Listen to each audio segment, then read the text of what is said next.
Maybe they just said fuck it and unlocked it for everyone, which would be nice. Hello, Internet! Oh, What? we're a little bit What late. is this cancer you have placed for? Oh, yes, we have the loveliest of cancers for you all today.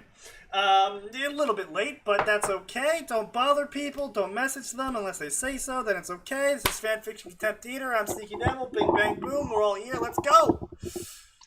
All right. Yeah, got everything. Managed to get everything there. Yeah. Yeah. Yeah. Okay. Good talk. Good talk, everyone. All right. So as always, the link is in the Discord found down below. This was actually not one found by me. This was found by someone in our Discord, and they posted it. And I looked at it, and I was just like, "Wow! Die in a fire, please." Thank you, author. Anyway, so are you all ready? No, I'm not. How about now? Better. We'd rather Better. not be. All right. Kurosaki Ichigo, substitute father. You want to read Just the the summary? title alone makes me incredibly nervous. Well, you should be. You know why you should be? Because after almost dying at the hands of a dangerous hollow, Kurosaki Ichigo awakens in a strange home. There, he meets a beautiful woman and her daughter. When he recovers, he meets the goddess of the sun, who tells him of his fate. Now he has a new job to fulfill. And what does the mother have to say about this? Ah, my vodka!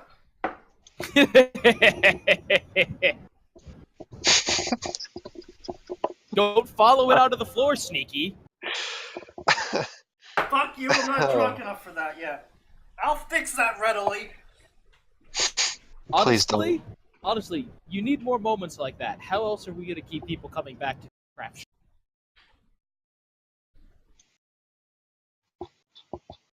We just need a bunch of clippable moments.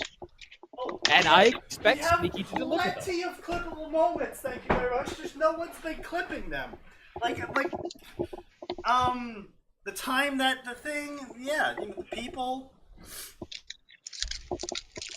nailed it. Definitely. Doing good, boss. Doing good. Thanks. I appreciate your support. Everyone buy my t-shirt. We don't have t-shirts yet, Sneaky. Why the fuck don't we have t-shirts? Because you're lazy and haven't found a retailer. I mean, there's plenty of retailers out there. I just keep forgetting. Okay, so if I went and did it, you would still, like, if I go and I make all the stuff, you'll promote it for us? I mean, duh. Okay, then. The only problem is they usually require you to front some money to make the t-shirts in the first place. Yep.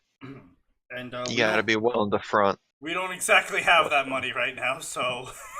No, we do not. Yeah. Go to our Patreon! Like- Donate to our Patreon fund if you want t-shirts! No, I don't fucking know.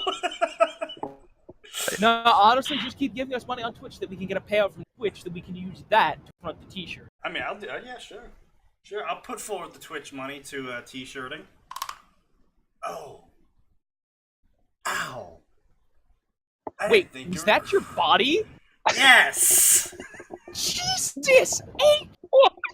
I heard that! Ow! Did you crack your entire spine? I was just stretching! What did you do? He stretched a little too hard. That's what he did. Okay, I'm ready.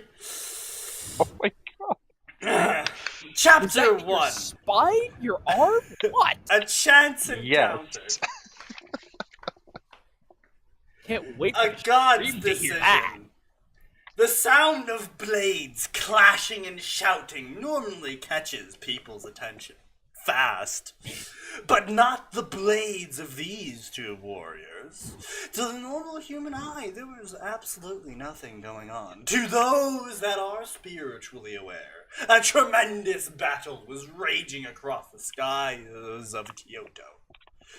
One lone swordsman was taking on a small, fast creature that was managing to outmaneuver him, no matter how fast he moved. If one listened closely, they could hear the cursing when the strike missed. Shit! Stop moving, you damn hollow! Another swing, another miss. The nimble hollow managed to avoid a deadly swing, the large cleaver wielded by the young swordsman. And it's a swing and a miss for Ichigo Kurosaki in the skies above Kyoto. Gritting his teeth in frustration, the young swordsman pointed his blade at the hollow. I don't know. You'll find out in a second. He began to pour his power into the large cleaver, which began to glow blue. The hollow's eyes widened when it realized what was going on, and darted in to try and stop what was going on. But it realized too late, and the young swordsman released his power. Bankai! Power swirled around the young man, and when he was revealed, he looked completely different. And being consumed by a tornado. His I don't know clothing, what goes on anymore, okay? which was loose and baggy before, was now form-fitting and slightly lighter. But the most notable change was his sword. What was now once a large kyber knife. Not kyber-like, it was the overly large kyber knife. That'd be like calling a giant Bowie knife a giant Bowie knife a Bowie-like knife. It's just a larger giant version. Bowie knife. God damn it! This fucking chat, pop it out. Fucking, it's still broken for me. That pisses me off so much.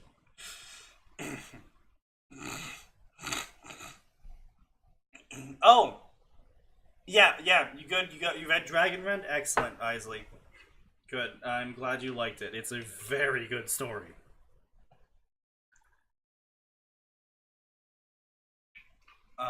Yeah. Anyway.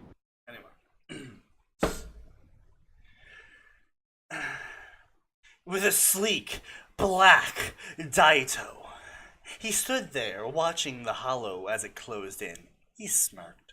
Then he vanished. The hollow saw nothing as its shoulder was torn apart. It whirled around and faced the young man. It felt its anger rising higher and higher. At the start, he could not keep up, couldn't even scratch it, but now the tables had turned completely. It just couldn't understand how this boy could overpower it so easily with just a simple release. Even if it was a Bankai, a surge of power exploded from it, and his torn shoulder repaired itself with a white substance. The young swordsman took a step back before he grit his teeth, readied his blade, and shot forward. This time, though, the hollow saw every move. Smirking under the mask, it spun and slammed its tail into the boy. Once the boy was gone for the moment, it stopped moving and took a look at itself. At first glance, it noticed every change. The main being that it had a tail, and it had also shrunk, and its mask felt different. Like it had held more power. It turned its head when it sensed the boy coming back to fight. When he got into a reasonable distance, it poured its own power into its mask, forming a gray ball that pulsed with power. The boy stopped and prepared himself to take on the ball, which confused the hollow slightly. Feeling the energy reach its limit, the hollow released it, firing the energy right at the boy, who brought his sword up and poured his own power into it. He swung and shouted out the strange name, Getsuga Tensho. A black swath of energy flew. It'd actually be more of a crescent than swathe. Yeah, it always...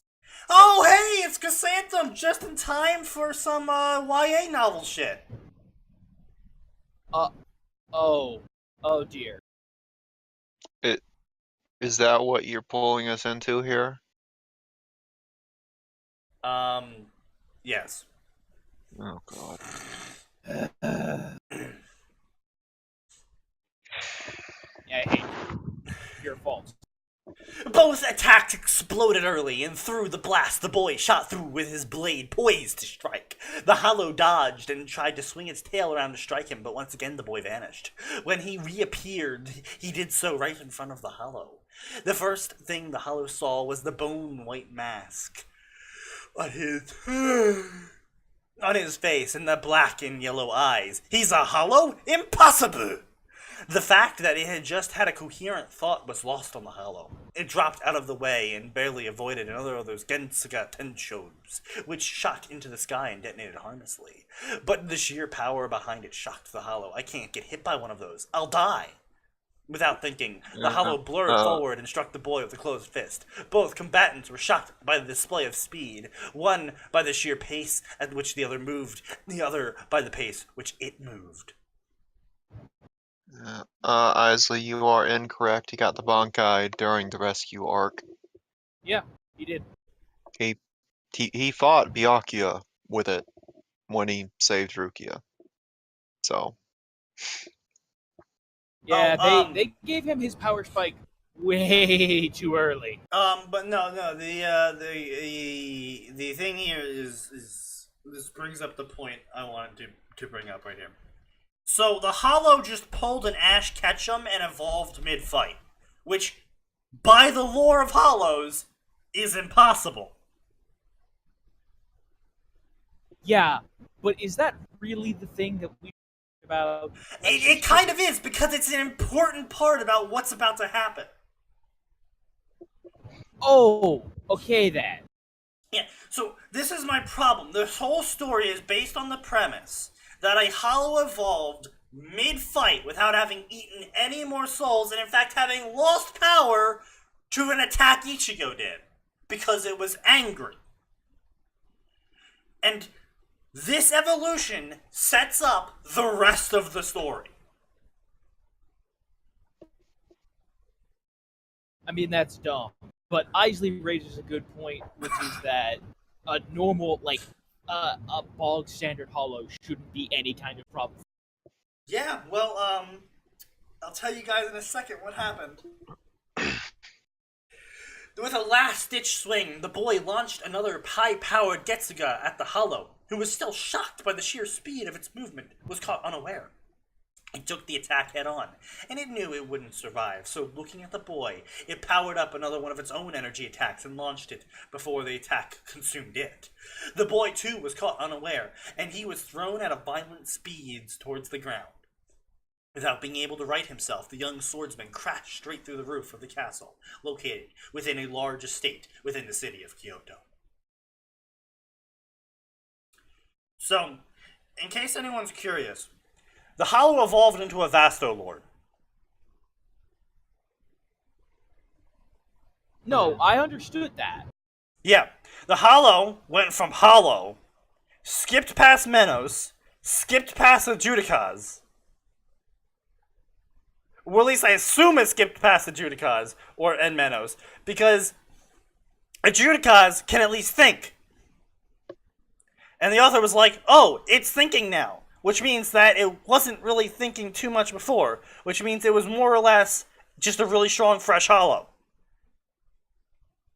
Which would be fine, except for what he's having it do. Except it kind of just skipped every hollow evolution, went right to the mega evolution, and was like, lol, bitch, suck it. And launched Ichigo, badly wounded, into a specific part of Kyoto, which, if you know D times D, like I said, sets up the rest of this story.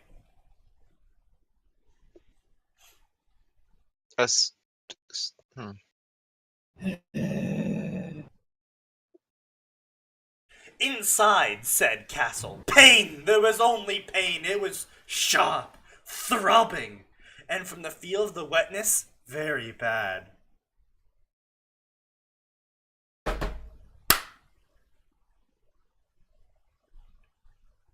Is there a problem, Sneaky? You No. seem to be having a problem. Opening his eyes slowly, Ichigo Kurosaki looked up at the red sky from his position within the pile of rubble that used to be the roof of the place he crashed into. He looked down at himself and didn't like what he saw. covered in broken wood and stone, and one nasty-looking piece poking out through his gut. So that's the source of my pain. Fuck, it hurts. He tried to push himself up slightly. Okay, hold on a minute. He's in his spiritual body at the moment, right? Yes. And this castle isn't some magic spirit castle? It is. Ah, carry on then. I wanted to double check that before I went off the head about it's why a very special castle. castle. He tried to push himself up slightly, but when he moved, his body was racked with shocking pain. It was so intense that he shouted out and even coughed up some blood. He slumped back down and let out a shaky breath. He looked around and saw his bankai blade sticking up in the ground, and when it suddenly reverted back into its shikai state, without his consent, he got worried. He started to breathe quicker, and he felt his heartbeat quicken. Such redundant sentences. His pain started to grow worse and worse. He felt himself starting to panic on the inside. When his vision started to fade, he knew he was in some real deep shit. Damn that old geezer for making me take this mission. Before his vision completely faded, the sound of concerned voices reached his ears. Hello, are you okay? Please answer back. The voice was close, but Ichigo was fading fast. He reached up with his hand, and just before he completely faded, a face appeared in his field of view. With Yasaka. Okay, shouldn't whoever lives in this castle be a tad more concerned that their roof has been destroyed and someone just smashed in? Considering they are the nine-tailed demon fox and avatar of the goddess of the sun of the Japanese myth, not particularly. Okay, fair enough.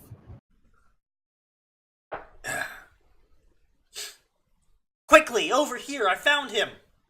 Yasaka frantically called out to the people helping her search for the source of the loud crash that scared her daughter Kuno half to death. When it had happened, Yasaka had directed her guards to go out and find what caused it and purge it if it was a threat. Purge the infidel! When her lady... Must you do that? Yes. When her lady Amaterasu, the goddess of the Shinto faction, had appeared before her telling her... That hurt. Huh? That hurt, listening to you pronounce that. Amaterasu? Now you're just making it worse on purpose. Had appeared before her, telling her that the cause of the crash was a young man who could change the fate of the world. Oh, sorry, I meant Avatar. I meant, change the fate of all the factions. And that she must go to him. She stood and rushed out of the room, not wasting any time in telling the guards to follow her. She flew past Kuno, who had calmed down enough to return to her room. The young girl jumped in fright when her mother flew past. Mother, where are you going? Mother? Mother! Kuno chased after her mother, who had just turned a corner when she called back. Go to your room, Kuno, now! With a disheartened look, the young child shuffled off back towards her room. Amaterasu. Okay. I don't know where that extra T is coming from there, Isley. Yasaka hurriedly climbed down to the young man she found buried in the rubble when she reached him. She paled at the sight of the wooden beam through his stomach. Where are those useless guards? Gods! Hurry up! She reached to his side as his hand collapsed back onto the ground as he reached for her. She looked around desperately, searching for her guards, but instead of finding them, she found a large kyber knife sticking into the ground a short distance away. When the blade started to crack and the man in her arms started to get colder, she panicked. Hurry up, you useless imbeciles! This man needs urgent help! She hardly ever insulted people, but as soon as she did, her guards were by her side almost instantly. Lady Yasaka, what do you need? One of the guards was kneeling by her side. She looked up at him with an angry scowl. Get this man to a healer, now! She shouted the last word, and the guard moved faster than he had ever moved in his life. He picked Ichigo up carefully. Congratulations, lady. You just guaranteed he's going to die. Because in an actual medical situation, kids, don't move the wounded. Ever. It really depends on how they're wounded. If it's just like a normal leg wound, they've been shot in the leg, definitely fucking move them as fast as possible to a place that can apply our I'm referring to the situation where they've got like a piece of rebar. Yeah, when there's something in them that is larger than a bullet, yeah, don't move them at all because you're gonna irritate the wound and you're gonna open it up and it's gonna be bad stuff. Their best chance of living is for you to bring the doctor to them. And then blood gets everywhere, and it's, oh my god, it is so hard to get out of the carpet. You could afford carpet in a Jersey school. I never said it happened in school. Fair enough. Also, no. No. No, there is no carpet in school.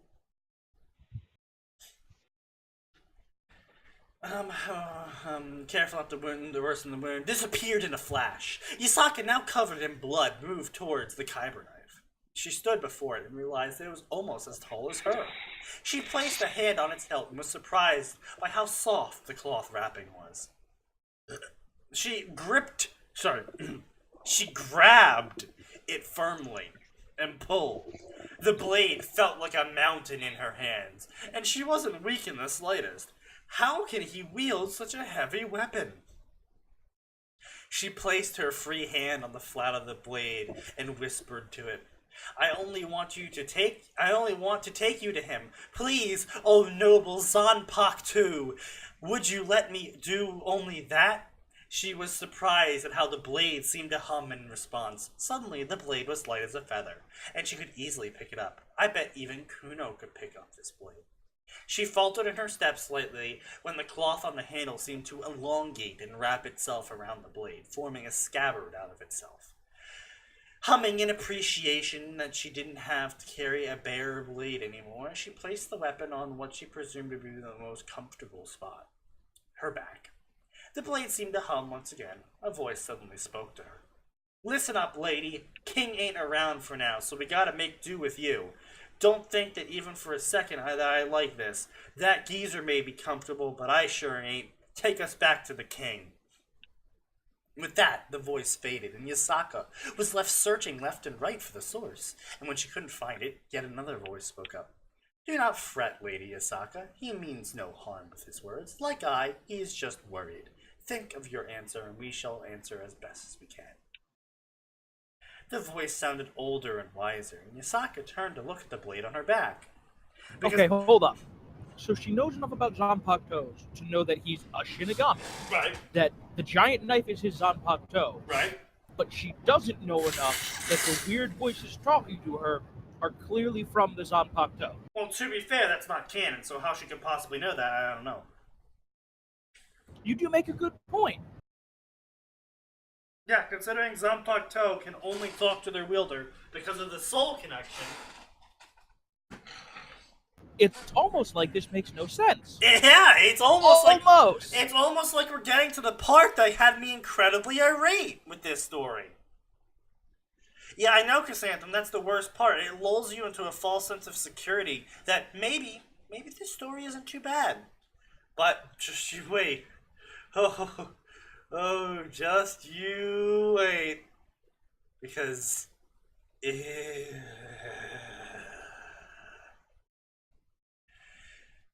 Yeah, we're the blade on your back, King. Or as you assume you come to know him, Kurosaki Ichigo is a hybrid Shinigami, and we're his powers, his Zanpakuto. But I guess you already came to that conclusion. How can we talk to you think? We're talking to you because we're allowing it.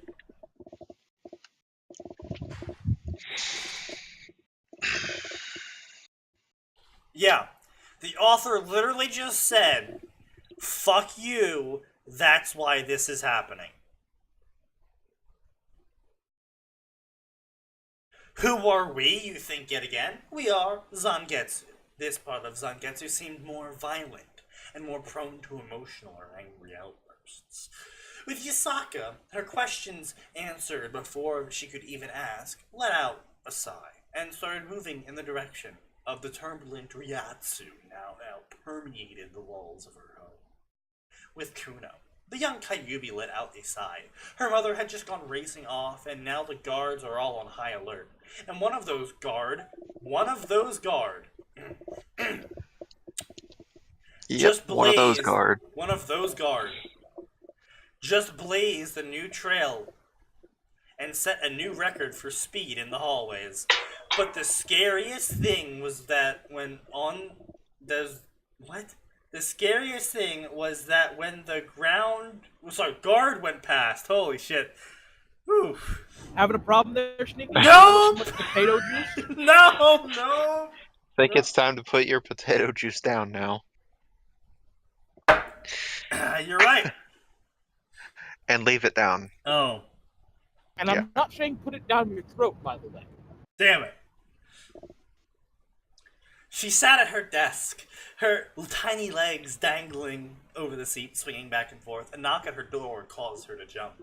Kuno, may I come in? Her mother's voice sounded strained from behind the door. She straightened up and called back to her mother.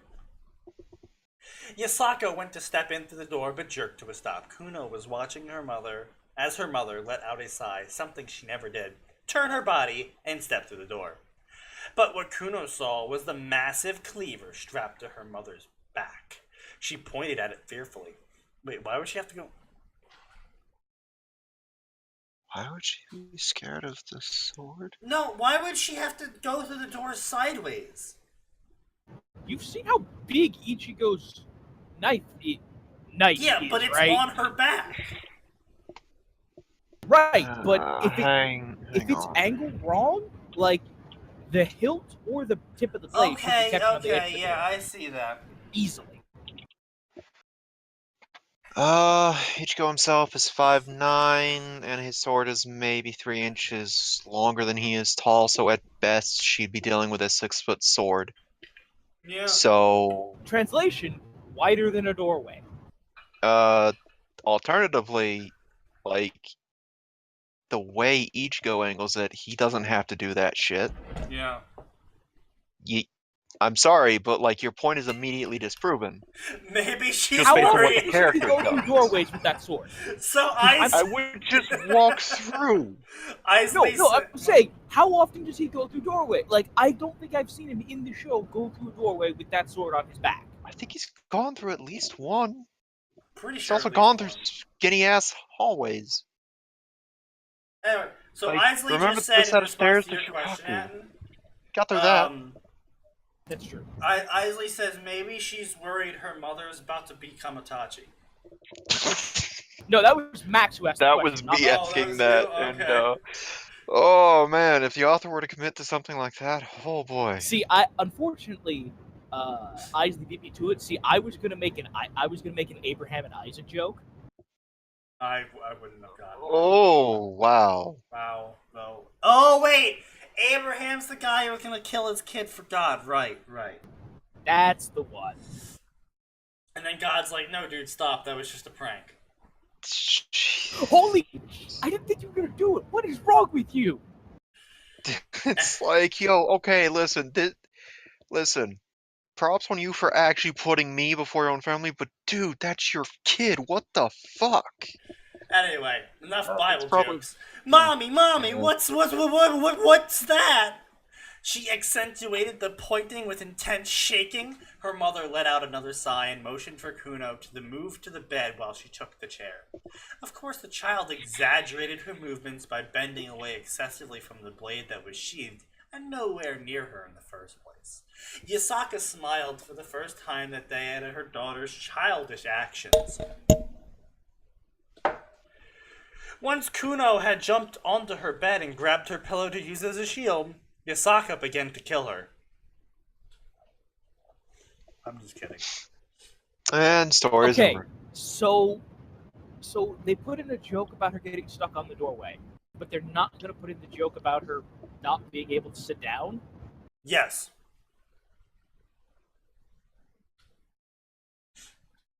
Why though? Kuno, there is something you should know. There will be a young man staying with us for a little while. He will be staying in the room down the hall. Do not go in there unless I go with you, please. Thank you. Now, onto the sword. Its name is Zangetsu. It's a Zanpakuto. He has one of those mythical blades wielded by Lady Amaratsu's androids. The young man staying with us is Shinigami. He ain't a Shinigami doll! He's a Shinigami Daiko, a substitute. But not only that, he's also a hollow on the inside. The hollow aspect of Ichigo's power. He seems I don't know, but like this version of Hollow Ichigo seems a little too free with information. Yeah, he is really free with information. Holy shit. Now, maybe it's just because he's purposely being a dick to Ichigo, but he was never that free with information before. Yeah, this is one of the reasons why I started. Wait for it. The hollow aspect of Ichigo's power manifested an avatar into the same room, scaring the two occupants. Yasaka was in front of Kuno within the heartbeat. And now I'm angry. Now you see why I was incensed. Tolerate all the rest of this. Now you see why I was incensed. Now I see why. Truly, I was fine with all of this. Right up until this same. point. Same. This is the exact point where I said this is going in fanfiction theater. The Shinigami aren't related to Amaterasu at all. No. I really hate that. Like, I watched bits and pieces of filler arc in Bleach. My favorite arc in that show is by far the Muramasa arc. Oh, it's a which fantastic is a filler arc. Because it's like, hey, yo, so Zanpakutos have unique souls, right? Yeah, okay. This Zanpakuto can just release them.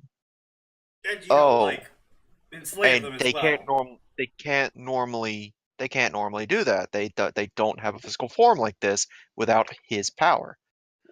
What the fuck does this author think he's doing? Well, I was gonna say, and don't forget, remember, it was specifically he's releasing them because of their resentments. And when he tried it on Kenpachi, nothing happened. Because he kicked the shit out of his sword until it obeyed him? You know what? Fuck it. I'm gonna track that arc down again. I'm gonna rewatch that arc. That arc was great. Back off, either it's because he beat into submission or Kenpachi's sword was just like, I am killing things 24/7. I am fine with this. Back off, Hollow. Stay away from Kuno. I think the underlying theory was that it just could not manifest because of how Kenpachi was at the time. I think that's what was going on. Literally, like, I can't do shit. This man won't let me do anything. Yasaka was livid, and her tail stiffened and pointed directly at the Hollow. Titch, relax. I ain't after the kid or you. Know this, whenever the king is in danger, I always save him.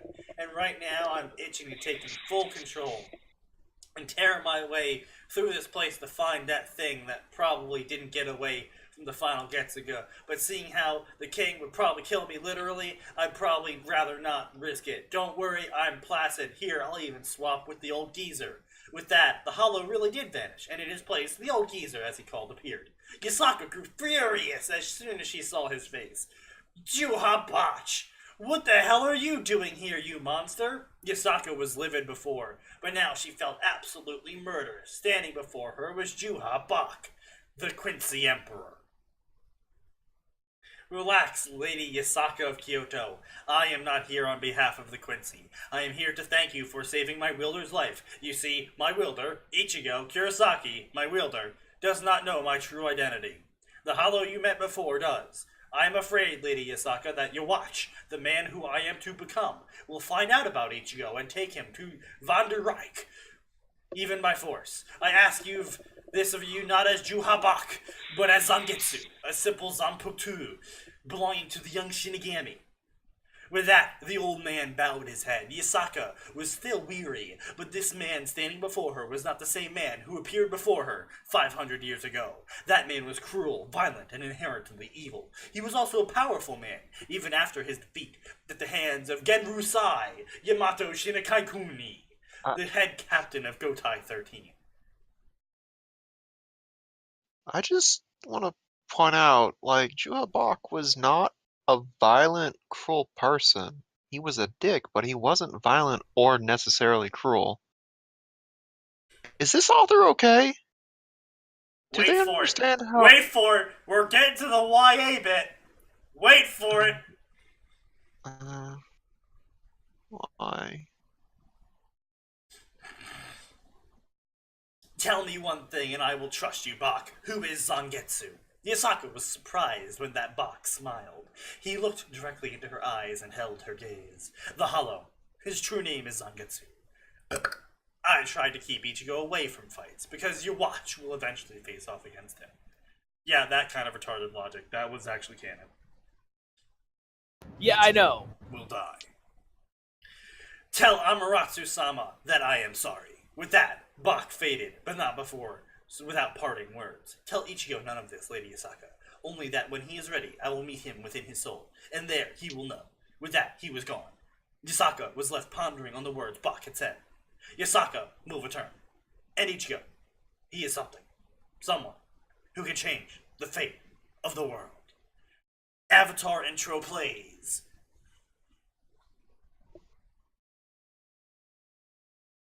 No, just me?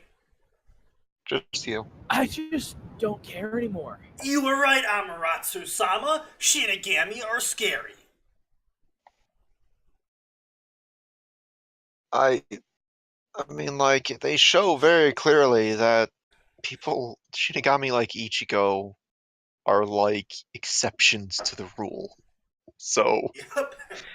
I want to know if Amaterasu has literally only dealt with the 13 captains, and that's it.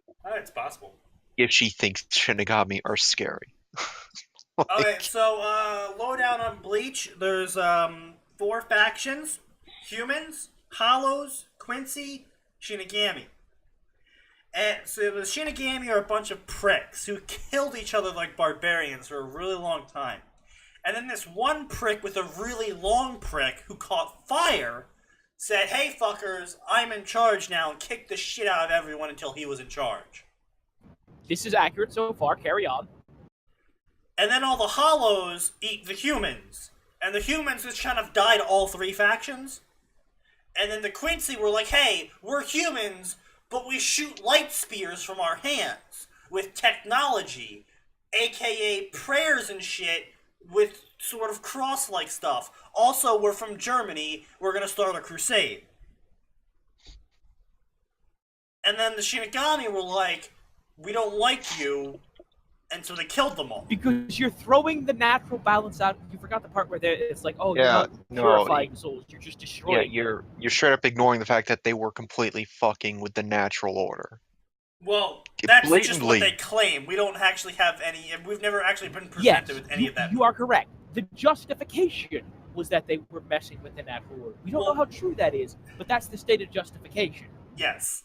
So, Which is important to excuse me if I am going to be skeptical of justification for genocide from a bunch of people who were previously barbarians. And well, those barbarians also tried to negotiate with Quincy, and the Quincy kept telling them to And fuck the off. Quincy were German. Yeah, I understand that. Like, But the point still remains, is it's a justification for genocide, and we were never shown proof in canon that anything that the Shinigami said was actually true. Isley is apparently asking a very important question. That's not the important question, Isley. The important question is what didn't catch fire. Because that's what his power is. It's literally fuck you on fire. Yeah. Oh, God. I love how, like, alright, cool. Here's what the old man does. Oh. Everything is on fire. And that ends like, that's just his Shikai. What's the Bonkai do? I don't Everything think we ever got stops being on fire. Well, I mean, it's really hard to set fire to ash, so. Actually, you'd be surprised. I don't think we ever get to see his Bonkai, do we? Maybe? Anyway, that's irrelevant. As to who Yawatch is, You Yeah, should hey, know so now. This is important. Quincy were leaded by a guy called Yawatch, who was basically I'm sorry, the Soul did you King's... say leaded by? Leaded by... Were leaded by a guy called Yawatch, who was basically like the Soul King's like half-brother or some dumb shit like that. I don't know. I didn't pay any attention. I completely ignored the fact that arc existed, and I'm happier for it. Anyway, so, yeah, he's like, yo, I'm gonna deliver power onto my chosen ones. Pulling heavily from the Jewish Lord.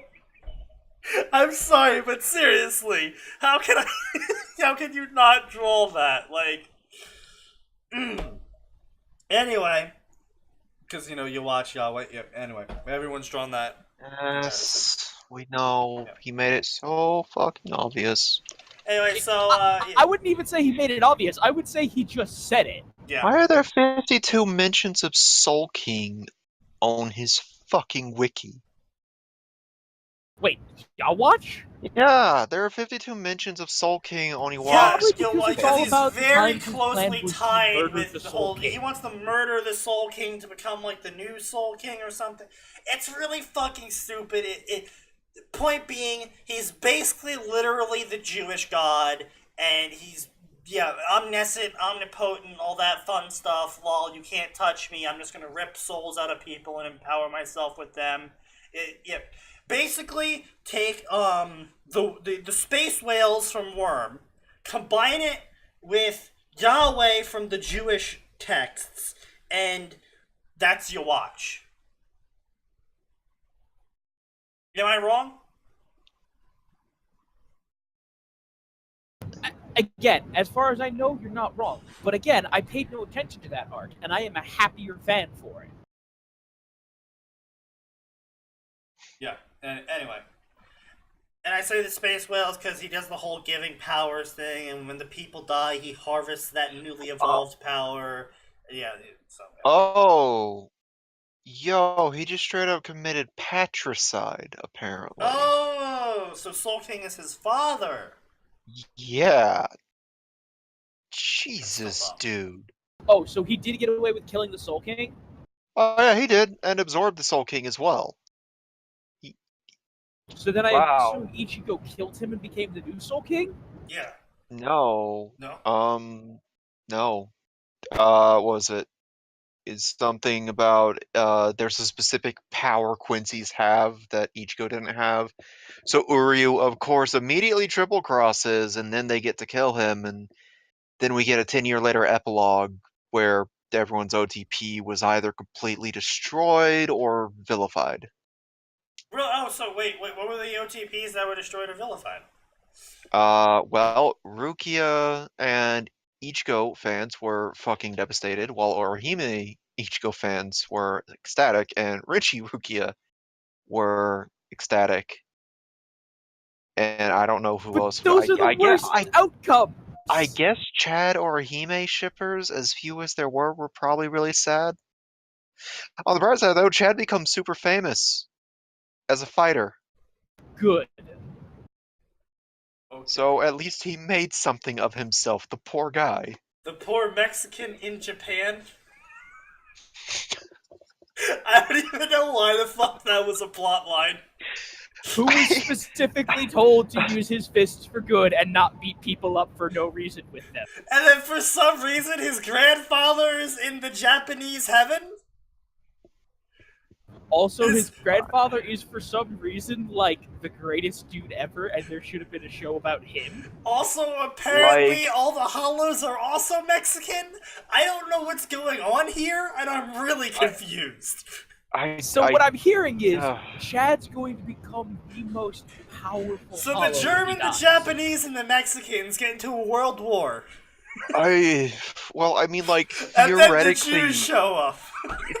I think theoretically Chad might have the potential to be like one of the strongest characters, hands down, because of his unique abilities. Was it the right hand of the devil or something, and the left hand of something else? The giant and the devil, one was defensive, the ultimate defense, one was the ultimate offense. Yeah.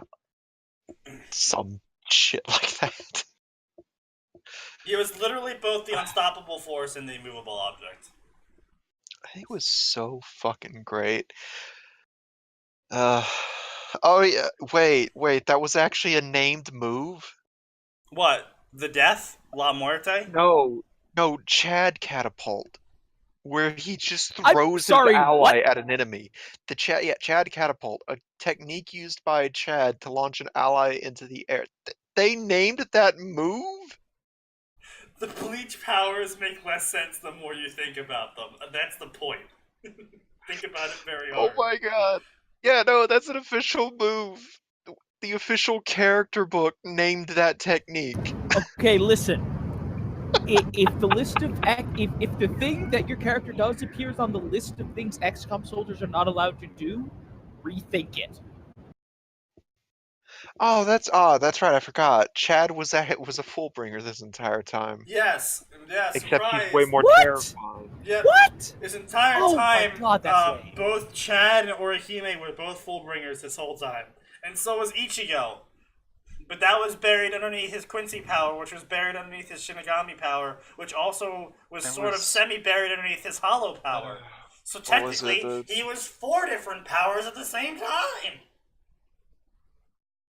Yeah, well, yeah. Here, according to the wiki, Fullbringers, spiritually aware humans born with eponymous ability. Okay, listen, guys. Why can't you just say they were born superhuman and leave it at that? So See, Fullbringers and now this is the part that annoys me. capes. The part that annoys me most about Fullbringers is you have humans, you have Quincy's, you have Fullbringers, you have Soul Reapers, and you have Hollows. But my big question is this: why were the Fullbringers not genocided? Do the Fullbringers, when they kill Hollows, do they wreck the balance? Or is it because the Quincy's are using the power of Christianity that it's ruining Japanese heaven? No, is that they're what's using going on here? No, they're using the power of the Jew. Duh. And here's what's fucked up about the Fullbringing stuff. Okay, so first off, that's also like, by the way, anything that is physical matter in this world, yeah, it just has a soul. Oh, so Fullbringers manipulate those souls. Okay. All right, so we're already like abusing souls of other things, living or otherwise, Okay. to do weird shit. Their powers are also made out of hollow spiritual pressure. So they eat For hollows? some reason. I don't know how Fullbringers I would say they're work. American, actually. I would say the Fullbringers are as closest to American you get in that show. Yeah, pretty close, but like, I am shocked that Fullbringer, based on this, casually manipulating souls and using hollow spiritual pressure, I'm surprised they weren't genocided by the Quincy and the Shinigami together. Like, One guy has the muck boot. Oh, sorry, one girl had the muck boot, which let her kick things really hard. Another girl was from the Addams family. Another guy was able to punch things with a really Wasn't lucky there one who outcome. could like turn you into like a doll or whatever? Yeah, that was the Addams family girl who had like a dollhouse that she could dollify people with. that one. There was the kid that just stuck people into a video game. Yep, That one was. Yep, there was the video game kid. Wasn't That there a one was butler? fucked. Didn't he do something too? I think there was. Hey, yo, Wiki, I don't appreciate you not just giving me a proper list of all the Fullbringers. Don't give me this notable members bullshit. Give me a full fucking list. God damn it. There's a guy that punches things really hard, I think. No, he was able to, when he punched things, he could change outcomes, so they would be really unlucky for the person that got punched. So he punches them so hard that they just get unlucky. No, he literally punches them, and then like a screw on the chandelier above them becomes unloose and hits them. Well, that just seems unfair. Oh, right, I forgot. Execution. So Execution was the name of the group of Fullbringers, right? Right. And like the sole reason they existed was to steal Ichigo's Fullbring. for some fucking reason. Oh yeah, then there's the guy with the Book of Lies, and he stole everyone's memories and replaced it with himself.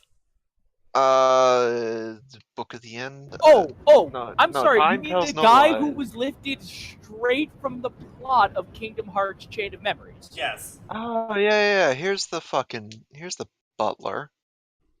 He's the Anyway, pocket watch. we've been massively sidetracked.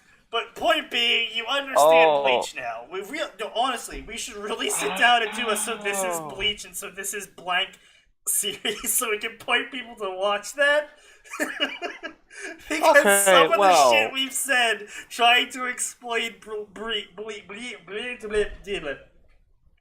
Bleach, we would probably go viral a little bit. Just a little bit. Not like front page viral, but like funny viral. Okay, so Butler dude Right. basically just had the Death Note, essentially. Okay. His power let him attach timers to things and beings that they're attached to. Once the time period is established, the timers are linked to conditions that he can set. Right. Once he activates it, it cannot be deactivated. If you fuck with a timer before it goes off, everything within that area just disappears and ceases to exist within time. Wait, so that's if you. How is this man not more overpowered? Oh, because Did the he author have to, just needed to stab use a you to get the one-off timer in you or something? No, not man. It was Like, a book. He just wrote it in a book. Okay, look, the moment you give someone the equivalent of a Death Note, but without the drawback of a Death Note, once you start giving someone time-based powers and you don't set very specific conditions on it, you fucked up. No, see, it doesn't matter because he like never shows up things again. just go out of control when you don't adhere to your time-stopping powers, JoJo's Bizarre shit. Well, no, he never shows up again, Sneaky, because he gets fucking murked. I know, that's what I'm saying. It doesn't matter what his powers are because he dies within like 10 chapters of being introduced. Yeah, there he is. Yeah, Some also, lady Zeech brings named up a good point about why they weren't genocided, which is the author hadn't thought of them yet. Yep. I know, but I would have loved at least one character. Like, how did you guys survive the genocide? So warm. There was something flowing through him. He could feel the power behind it. It wasn't Ryatsu. But then again, he was absolutely terrible at sensing and differentiating different Ryatsu. Heck, he even was terrible at sensing in general. But this thing, it felt ancient. Much, much older than anything he had ever felt before. Even older than Gramps. I bet Gramps knows what this is, though. He knows everything. So what I'm hearing is Ichigo is being healed by a computer sphere. Amaterasu, yep. The feeling of something being placed on his bed roused him from his slumber. He opened his eyes slowly, letting them adjust to the light. He still felt incredibly weak, and he estimated that he wouldn't be awake for long. Sleep was already tearing him back. He looked left and right and moved his hand ever so slightly. He felt something soft under his palm on his right, so he looked that way. When he focused, he saw heaven. Sitting there beside him was the most beautiful creature he had ever seen. And he had seen some beautiful women in Soul Society. The woman on his right... that is Soul's Society. Soul Society, indeed. The woman on his right just blew them all up and took the throne of goddess all for herself. Soft, gentle features on porcelain skin, golden hair framing it, and a body that could make Rangiku blush. But the most prominent thing were their tails, 9 of them poking out from behind her. And to top it all off, the 2 ears on her head that looked so damn soft. She smiled at him and moved one of those delicate-looking hands and brushed his hair away from his face, and he cursed himself for being in a YA novel. When she spoke... So what I'm hearing is this author is a furry and we can move on from this trash. When she spoke, he had to fight to not make a fool of himself. Greetings, young Shinigami. You seem to have been in a terrible fight and sustained such grievous injuries. If you had not fallen through my roof, I doubt you would have survived. Actually, if he hadn't fallen through your roof, he wouldn't have been impaled on a fucking wooden beam, so yeah, he would have been fine. he would have been significantly better off had he not hit your roof. Also, She we need brought to have up a talk her about how free- people hitting your roof can get impaled on wood beams. How is your roof constructed? Like, do you just have beams pointing up in your roof? Because if so, that is an OSHA violation. I'm getting light novel adaptation vibes from this.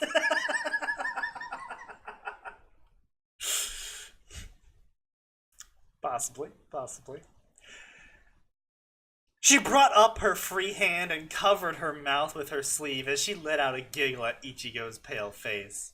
He opened his mouth to speak, and his broken reply was enough to be understood. "I'm sorry about the roof."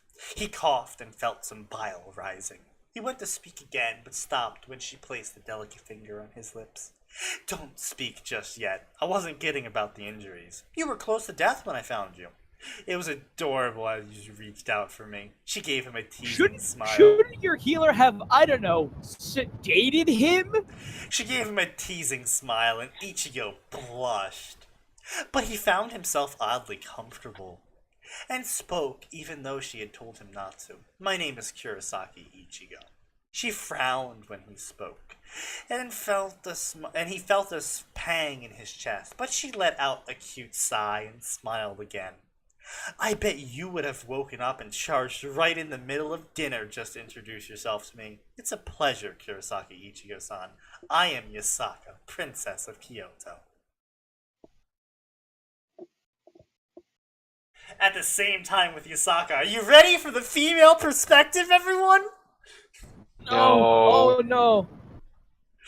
"Damn it, girl! How is he young? He's even younger than Kuno. He's too young to be..." You misread it the way I misread it at first. She's saying he is how young. Oh, he is how young, sorry.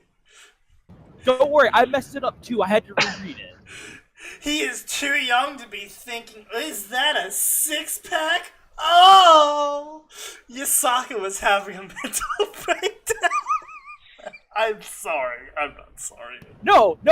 I would be laughing at this if I wasn't, like, violently angry. Max is also appearing to be violently angry in the background as well. I'm just about to start building a Gundam model to try and escape from this. I'm not gonna lie. She was in serious Max, trouble. never build angry. Being a Kayumi, she was also a kitsune, and they went into heat. Only a good session would satisfy her. And right now, lying in the bed before her was a young man who was sending nerve-wracking shockwaves of want and right now through her system. But she was a dignified... He is dying!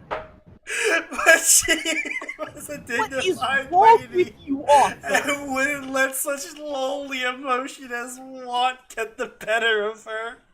She listened to him as he finished, introducing himself, the sweat glistening on his rock-hard chest. And that orange hair of his, while long and shaggy, was so soft. His hand, she noted, was rough and calloused, but when it brushed over hers, it was so gentle and warm. She frowned at his self-introduction and the fact that he did something she had told him not to do even a minute ago. She could only smile as she realized his personality and his nature from just a few simple things. Author, I want to point out, the author's like, no, she's too dignified to let emotions get away. I'm gonna conveniently overlook the fact that she's like, I should really bag this delirious, 3/4 dead person. Who is also That's not an ethical problem at all. I should also mention Yasaka's like 2,000 years old or something. I don't care about it. I already assumed that was part. Kuno's also like several hundred years old, I think, to my knowledge. Apparently Kitsune mature very slowly, last I checked, in D times D, which is really long ago. I'm not even gonna bother fact checking that. Don't. Sure, why the fuck not? I bet you would have woken up and charged right in. She hit another giggle as he paled at her title, but warmed to him what warmed to him a little when he smiled back, as she had to hold back a bark of laughter when he smiled and croak out the one word, cool. She brushed his hair away from his face again as his eyes fluttered shut, unable to remain open any longer. Ichigo was once again claimed by the sleep his damaged body needed to repair itself. The chat she just had with Bach was fresh in her mind, but right now, the young man in front of her had piqued her interest. You guys ready for the next... So, shouldn't your doctor, like, be in here? Like, I'm sorry. You guys ready for the next part that made me incredibly incensed? Look, I just want to say this before we move on. I'm not a doctor, but I'm pretty sure that if I treated someone for a gaping chest injury, I would A, keep them sedated, and B, not leave their side for at least a day. Fair enough. In case they, like, tried to do anything stupid, like get up. Or in case anyone in the house tried to do something stupid, like talk to them or jump their bows. Yasaka stepped in and was immediately blasted in the face with heat so intense that it made the sun look like a flare. She covered her face with her sleeve, but it did nothing to relieve the heat. Yasaka of Kyoto! A furious voice boomed in the hall. It was so forceful the guards standing nearby flinched and took a step back. Return the boy to me! Now! She looked up at the throne, and standing there was a man known only in the legends told by Amaterasu herself, the head thug of the Gotai 13, Yenrusa Sai Yamanato Shikakuni I. A demon of fire. Ow, my soul! And he was, by all accounts, very, very, very, very, very angry. If the heat and flames radiating of him were any indication, he was downright pissed. So Taicho. Okay, so hold on a minute. No. Why is the avatar of the sun even remotely concerned about fire or heat? Because, fuck you, the author has to show how strong Yamaguchi is. Yep, he's... Okay. This old man is not going to start yelling first off. In fact, he'd probably be like, hey, is the kid alive? Cool. Actually, Can I have him depending back? on when it's set, he might be hoping that Ichigo's dead. Well, the fact honestly, that if we're going to be doing this in character, the old man would probably start off with, is the brat alive? Yeah, and at the point that this has to be just after the Fullbring arc, because Ichigo mentions, they said, what was it, like, damn that old geezer for having me take this mission? Yeah. Like, at the very least, he doesn't want him dead, because Ichigo is technically a valued member of the Shinigami now. Yep. But it's like, hey, is he alive? I do like that it took like 6 arcs for them to get to that point. That was nice. I think the best part is, like, he doesn't even outright hate him. It's just like, listen, I have a job. That job is to Are correct you guys this ready for society from unknown threats. What's the word I'm looking for? Bipolar Genrusai? Oh, I can already see it. I don't. Yeah, no, I've been further. reading ahead. Yeah. Yep. Yeah. So, Taicho, I'm so very pleased you would come to my home, but I do insist you keep your voice down. There is a child present in this household. Do not presume to tell me what to do, child. I have lived more than twice your lifetimes. I will not be lectured by a brat. The So Taicho moved closer to her, and the heat started getting worse and worse. Yasaka was now fearing for her life. She had heard stories about So Taicho, the power that he held in his aged body. She was about to respond when her lady decided enough was enough. Quiet down, Shigekuni. Shigekuni. How the fuck do you say his last name? Shigekuni. Shigekuni. That's no way to speak to my emissary. Show her some respect. R-E-S-P-E-C-T. Just get on with the story.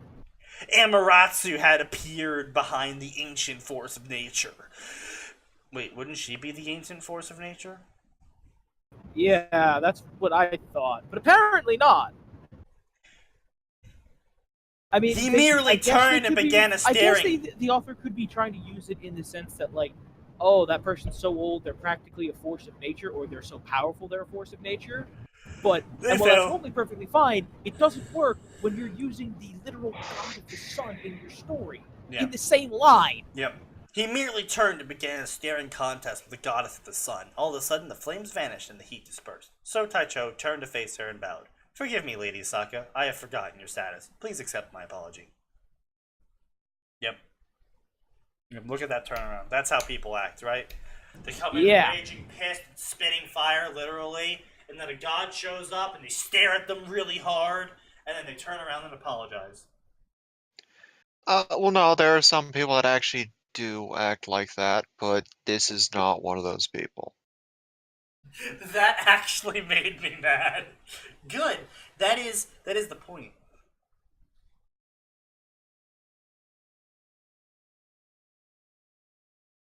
What should I name this thing? Nah, I just need mind bleach. Oh wait. It's like a 4 or 5 step pun for it, I think. I don't remember. Anyway, It's moving like on with years trash. ago I found out about it. So now that we've hit all the points that in this story that made me go, oh my fucking god, fuck this story. Blah blah blah blah blah blah, pointless plot, blah blah blah, blah blah blah, size over 100 years. Oh my god, Yasaka, are you totally in love with the boy? Huh? Yeah. Alright, so this is the old man. Lady Yasaka, could it be you're sweet on the boy? Amaterasu. Yasaka, Kurosaki Ichigo is a fine catch. He is a man of integrity. I would understand you falling for him at first sight. I mean, oh my god, he has a 6-pack. I feel offended that we're reading this so soon after International Women's Day.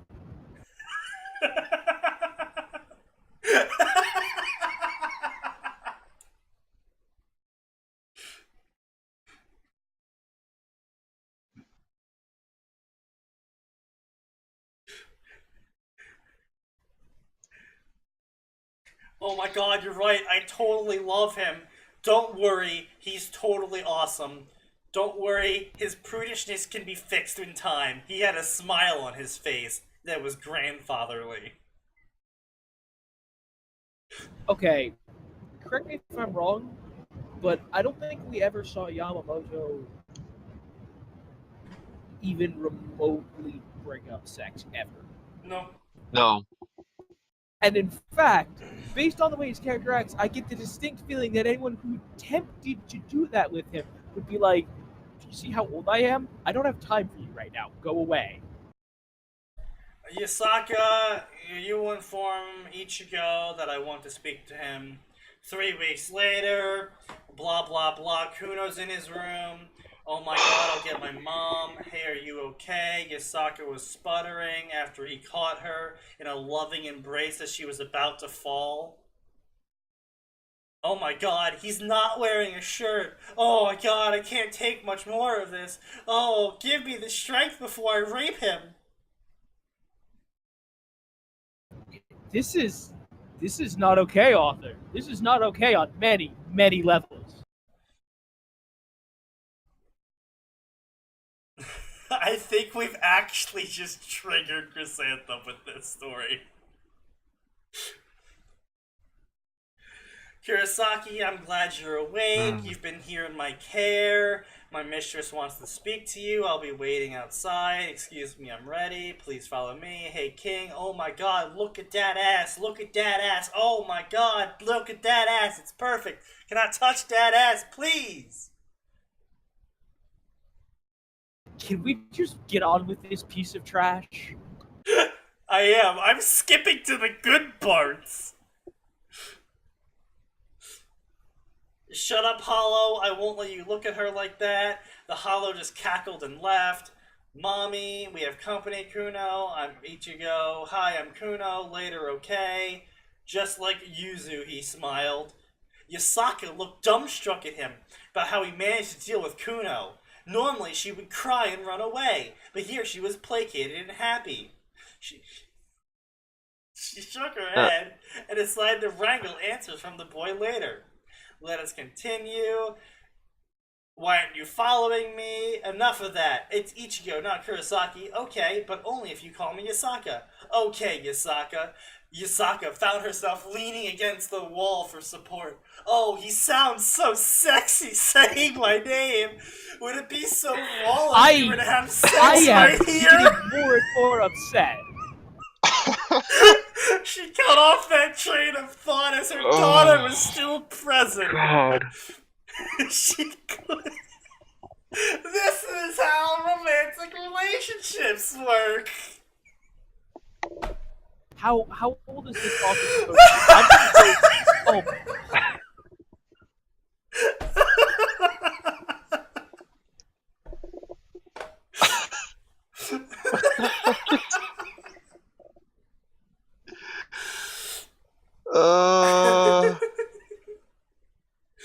This is their most recent story. This is their most recent story. They started this on the 23rd. Yep. Once the child left, they walked to the door. Hello, Amaterasu. Amaterasu. Okay. This is the next part that got me verbally irate with this story. Amaterasu was shrouded in a golden glow. Ichigo was stupefied.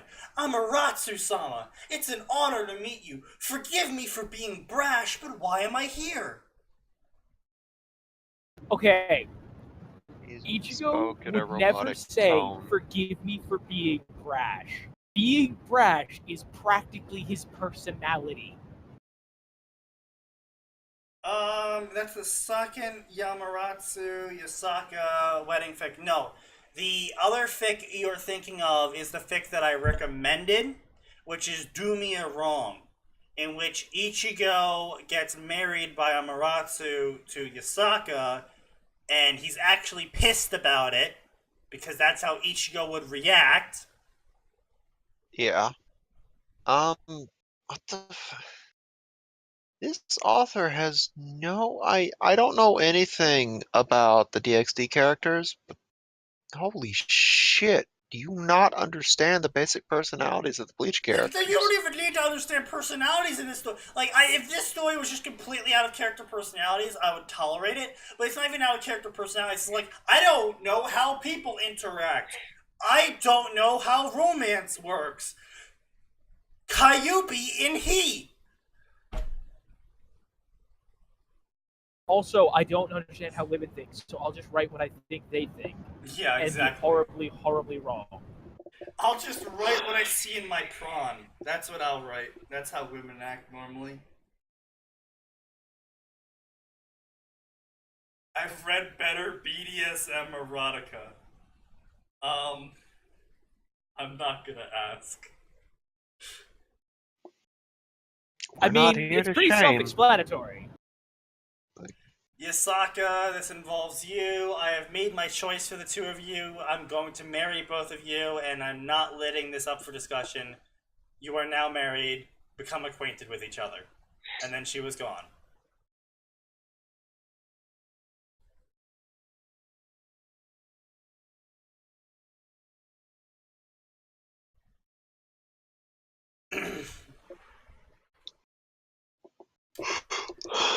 He hasn't even finished school, but he's so hot. Hey, she's kidding, right? We're not married, are we? He was in denial, and so was she. But if Amaterasu said it, then it was true. Unfortunately, Lady Amaterasu is demanding, and we can't change her mind. We're now a mated pair. We're now a mated pair. We're now a mated pair. We're now a mated pair.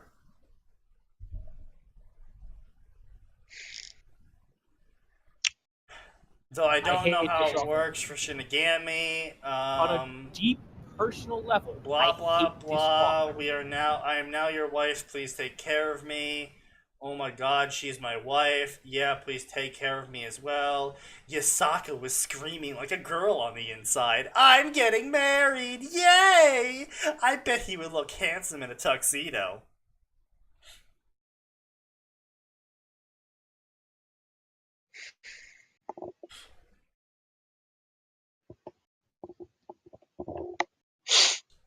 Everything about this annoys me.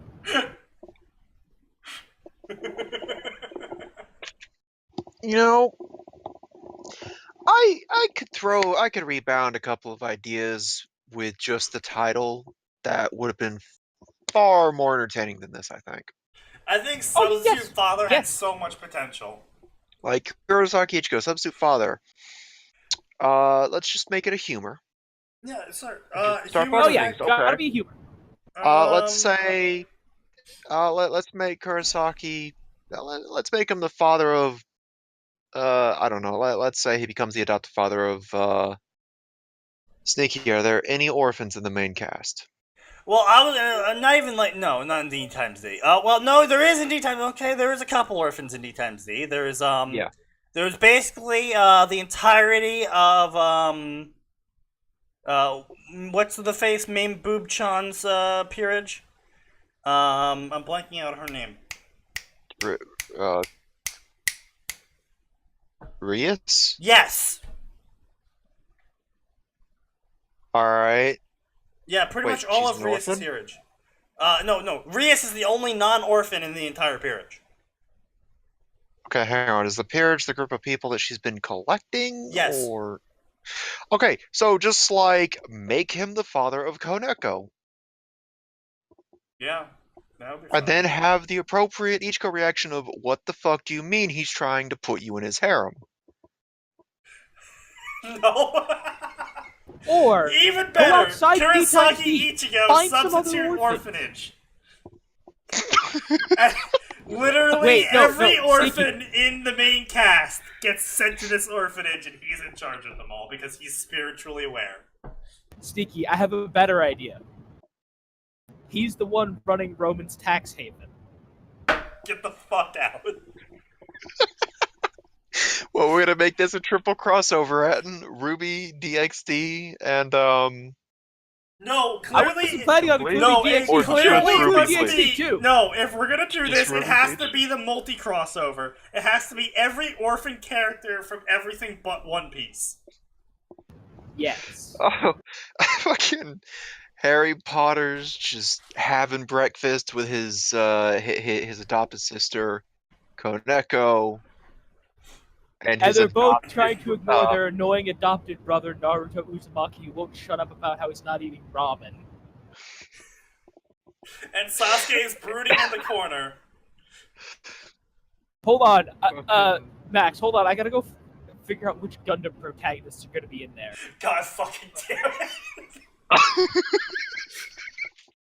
Oh, That's wait, the Paladin no. pilot. There we go. That's the Paladin pilot. Atin, Sekai and Mirai can both totally be put in. They are legally orphans. Their parents are both dead. Oh, yeah, also, Max, literally all the characters from Iron-Blooded Orphans. Pretty sure It's Amuro called Iron-Blooded Orphans. I know, but I'm pretty sure we could also throw Amuro in there, can't we? Didn't both his parents die? No, as far as I know, his mom's alive. Oh, alright, never mind then. Although she did abandon him because she didn't want to live in space, so...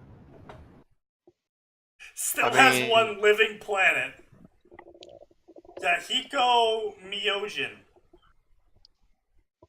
Yeah, Oh, from Rurouni Kenshin. Oh, god damn it, you just reminded me about what happened to that fucking author. God damn I'm trying to think, what else can we throw in there? Oh, wait, Max, Speaking the of pilot multi Exia. crossovers, everyone, I have our next fic ready. Please no.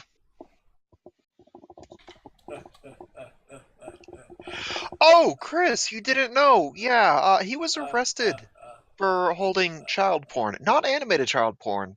Live action. Oh, Yeah. Like 2 months after we got the sequel to Rurouni Kenshin, it's like, yeah, he's been arrested. What? Yeah, no, he was in possession of actual child porn.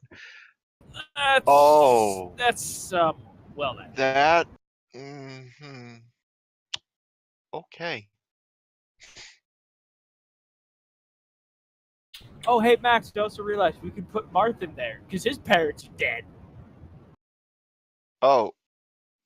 We could put Crom, Imran, and Lissa in as well. Yeah, Ike. You can put Ike and Mist in. We could technically put Robin in as Boy, well. Fire Emblem has a lot of dead parents. Also, I just want to point out that probably the best mocking of every fan of every series of anything we put in there would be to have none of the orphans be anywhat relevant at all to the story. Absolutely not. Just have them mentioned once. Like, they'll show up for a chapter and nothing will happen. Yeah, nothing will come of it. It's all it's about just... Roman. In fact, the entire thing will about Ichigo trying to handle all of these orphans with their superpower. Like, Marth, put the falchion away. There's no dragon. You can't kill the dragons in this room. Where did you get the falchion? Alm shows up with his falchion. Alm, I swear to God. Oh, God. Actually, wait, Alm... Max, can we put Alm in there if the reason he's an orphan is because of patricide? Even if he didn't know it was patricide at the time. He's still technically an orphan. Anyway, So, back to the story. We can think about this later, fellas. Let's go. Yeah, it's more fun than whatever this will be, okay? Mizik game, multi-crossover, plus worm. A self-insert... Just say miscellaneous. You're not an idiot. Mizik. Don't do this to yourself. A self-insert using Worm Choose Your Own Adventure version 4 with Rogue section into Worm 2 years before the start and follows canon even if there are a few deviations. Even if there is. Also adding things from Halo, Titanfall, Fallout, Bioshock, and other things I haven't thought of yet. You know what? Points to this author, at least they made sure it was put in the proper section. You know what? You know what? You put it in the multi-cross section, author. That's more than most of these idiots do. They also have a beta profile. Actually, technically, they still even put it in the wrong section because it said miscellaneous games and not multi-X-over. Because multi-X-over is its own section, and miscellaneous games is for any game that does not currently have a section. That's true. So even when they tried, they still failed. Yeah, but I'm willing to attribute that to ignorance as opposed to maliciousness. They actually put an effort to be like, it should probably go here. I awoke on the floor, confused and groggy. I was in an abandoned house, as I saw the windows boarded up and the dark as little light passed through the small openings in the windows. I got up and checked my pockets. I found my cell phone, the 2 battery packs I carry with me. Who the fuck carries 2 battery packs with them? A wireless headphones, and a credit card for a bank called Brockton Bay Central Bank. I then moved around to see if there was anything to use or helpful around. I kicked the back door near the doorknob to leave the house. I didn't realize they were a game protagonist. Okay, look. Yes, kicking a door by the door handle is the correct way to try to kick down a door. But do you know how much effort it takes to kick a door down? I do. And I tried it wearing steel-toed boots. Even if you can succeed in kicking that door open, what's most likely going to happen is you're going to put your foot through the door and look like a dumbass. Once outside, I had a lot of thoughts of weapons, chemicals, robots, and other things, as well as I now knew how to make a force field of electricity, create a healing area, disintegrate everything I could touch on command, alter and heal myself or anyone else I touch, create and close portals, had 100% mastery knowledge of MMA fighting, and was now super fit and lovely to look at, and I was super durable. Due to 2 of my powers, I could regenerate super fast at will, except if my head is caved in, and then I would regenerate slowly. Right now, I'm doing my best to hold my breath so I pass out. I have actually successfully kicked down doors before. I'm not saying you can't successfully kick a door down. I'm saying it takes time and effort. Not really. I got it on my first shot, but that was because the frame was weaker than my foot. The door was strong. The frame was weak. Here's the question. Was it a door into an internal bedroom? or an internal section of the house, or was it an exterior exit? Oh, it was an exterior door. My stepbrother shoved a pencil into the lock, trying to pick the lock with the pencil. Then your brother's dumber than I thought. Also, that door was really poorly made, because most of the time kicking down an exterior door is almost impossible for an average person. Well, I mean, it opened in. Okay, but still. Yeah. A properly made and placed door is not something you just kick down, assuming it's an exterior. I mean, that's what I did. My dad took an axe to the other door, so... Who's the real genius here? Yeah, my stepbrother decided that the first pencil didn't work, so he did it to every other exterior door. What? Man, when we got locked out of the house, we just opened the window from the outside, and then I crawled in. Yeah, so I kicked the door down, my father got the axe and chopped the handle off the front door. So, why at no point did any of you, call a fucking locksmith to just take the locks off? What do you mean, take the locks off? You can take a lock out of a door. Can you Change really? it, yes. And even if they don't, they have tools to just cut around the lock, Yeah, well, we didn't have time for that. why not? Because we really wanted to get inside. And you severely underestimate the at-moment intelligence of my family. I forgot. Your lack of impulse control is 100% genetic. Oh yes, it is 100% genetic.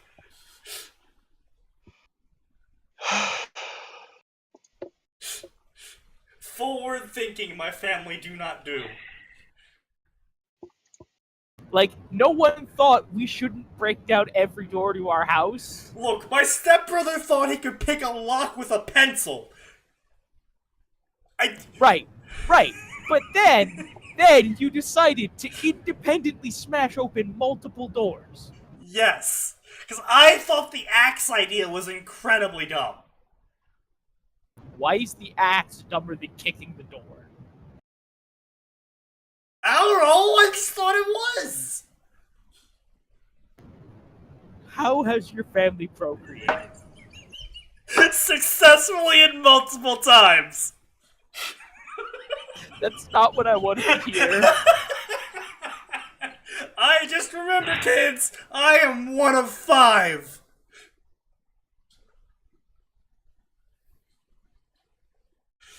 I am very distressed at the moment. Granted, you're probably the worst of 5. No, but I'm the golden still. child. My father. You! You're the golden child! The last time I visited my father, he pulled me aside and he was like, "Look, son, you need to keep this job because right now you're the golden child. You are the most successful of the 5." I bet that pisses off certain I know members that of your one of them family. is. I know too. one of them. The story of your sister. That's just a completely lost case. What is wrong with the other 3? Well, my little brother is fucking square peg retarded. Mostly because of his raising. He's decently. He's actually a fairly intelligent kid, but the way he was raised just made him retarded. Helpless and useless. God. Yeah. My older sister is well, she went to college, dropped out, went to college, dropped out, went to college, dropped out, then moved 5 times and went through 5 different relationships of people she dated, and quickly burnt up all of her friendships as she tried to date all of them, and then it didn't work out, and then she declared she was gay, and then she was straight, and then she was gay, and then she was straight, and then she was bi, and then she was gay, and then she was straight, and then she's gay now. Yeah. And then my stepbrother decided to throw away a 8-year a relationship with a girl that he had known since the freshman year of high school because she wanted to go to Pittsburgh to get her PhD in medical doctoring. And he didn't want to go to Pittsburgh with her because that would take him away from his mother. Wow, you really are the golden child. Yeah. Oh, and then he found a cheap knockoff version of her. I'm not even shitting you. It looked like if like she was A grade person, it looked like he found a C grade of that exact same person. Like she was just all around the same person, but worse in every aspect. Well then. And they got a house together. And they were engaged. Within 1 month, they got a house, a dog, and were engaged. And then they broke up, and he got kicked out of the house and was given the dog. Yeah, meanwhile, I'm getting paid by Putin. So, I think it all worked out. I hate all of you. Just collectively, your team, your family. No, I think we're fine. I think we're all just peachy here. I think it worked out best for everyone. Hey, everyone's happy, you know, they all have jobs. Well, most of us have jobs. Of them. No.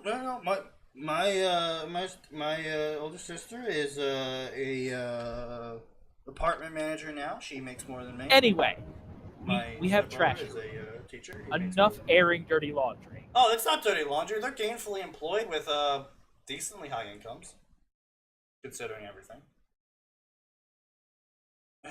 We're kidding about the luck of the devil thing. Oh no, I have the luck of the devil indeed.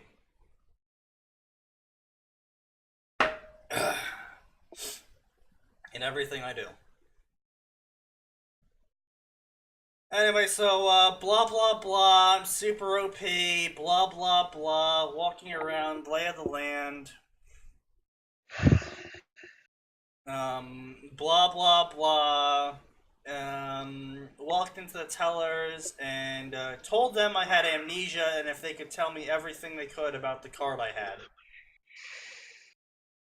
The bank teller told me the credit card contained $3 billion on it.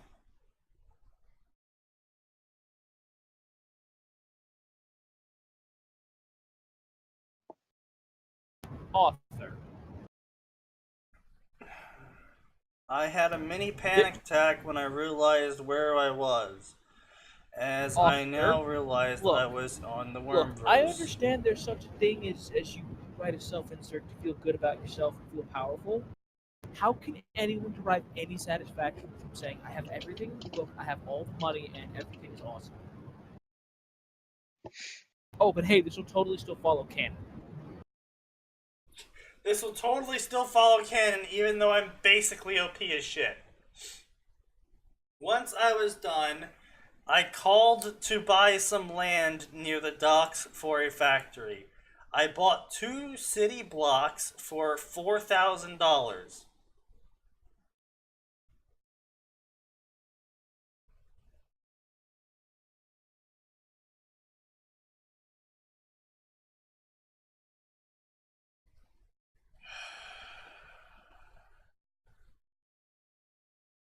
Atin, as our resident cityist, do you want to take this one? I'm sorry, as our resident what? Cityist. Being that I'm in the boonies and Max lives in Georgia. What do you want me to do? I don't know. Spasmodically scream about how you can't buy 2 city blocks for $4,000? I don't need to scream about that. Anyone who's intelligent and who's ever seen any kind of property value knows that that's absurd and stupid, and this author is absurd and stupid. This story is dumb. Yes, this story. For crying out loud, you dumb. could do a Google search for whatever city is closest to you and just look at the prices that it would cost you to buy a shop downtown. So someone actually did find out where Brockton Bay was in our world. There is actually a city called Brockton, and nearby there is another city below Boston called something something Bay. And literally, the author just took Brockton and moved it to the Bay. Cool. Called it Brockton Bay. It was. Yeah. Anyway, the man figured out I was a tinker due to me telling him to. Wait, what? I called the Dock Workers Association to clear out the garbage while telling them to leave the metal and electronics. The man may have figured out that I was a tinker for me telling him to keep the metal and electronics, but I didn't care. I don't know when I am currently, but I would make everything better if possible. Even if I forgot what I chose in the Sawaya, I would do my best to better the outcome. The next day, I walked through the blocks. Honestly, this is actually really dumb if you think about it, because like any tinker that tries to better the world gets targeted by the Smurg before they can have a chance to stop them. So, by declaring you're going to try and make the world better, putting yourself in Brockton Bay, and trying to build something to better the world. 2 plus 2. 2 plus 2. Hey, Sneaky, you said someone did the math to figure out where Brockton Bay is? Yeah, something like that, yeah. Where was that at? It's the town above Plymouth. Below Boston, above Plymouth.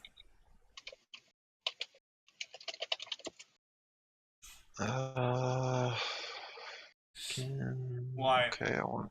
Are you looking it up?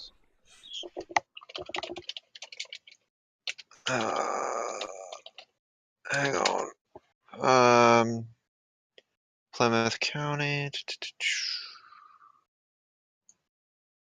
I'm doing math. The next day, I walked to the blocks I owned and saw the place look clean with piles of metal and electronics. I began to make outlines for a production line and left the workers for lunch as the week, blah, blah, blah. They were cleaned and ready for use. Oh, he's a factory tinker. Oh, wow. Even though Wild Bow himself said, well, Wild Bow, depending on how you want to pronounce it, said that it was absurdly rare for tinkers to make stuff that non-tinkers can consistently use. And even then... even one of the best tinkers out there, Armsmaster... No, Dragon. Like... Dragon. Dragon Dragon. and Masamune, but they both have an absurd level of restrictions to their exact power. Obviously, Dragon can game the system pretty hard, being that she's an AI and not, a human. But... there's another one. He was Japanese, I believe, or Chinese. Masamune. I believe it was Japanese. But he's basically a non-factor in the story. But he was able to read any other tinker's work and make other tinker devices based off of it. But Dragon was the only one who could make tinker devices that were usable by non-tinkers. But even then, they weren't reproducible without her direct control. Well, no, to be fair, things like Armmaster's halberd, to an extent, was usable by a normal person. Not really, actually. Because it had a lot of... Because he used miniaturization, and he made several different halberds, and they all were operated by, little switches and buttons and shit. Some of them were. Them, I said to an extent. I'm just saying, one of the most powerful tinkers, Armsmaster, was only kind of able to do it. Yeah. You honestly finished one. It's so good. So good. Blah, blah, blah. I cleared out the second block for the research and development facility, and here I decided I could make plasmids and vigors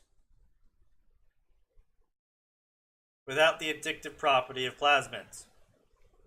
Author, please stop writing. Just stop.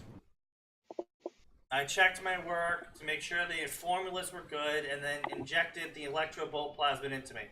Just like that, bing, bang, boom, I made it, we're done, let's go. Okay. Blah, blah, blah, electricity, blah, blah, blah. I woke up the next day. I later learned this was the summer before Taylor became a freshman, as in mid-2009.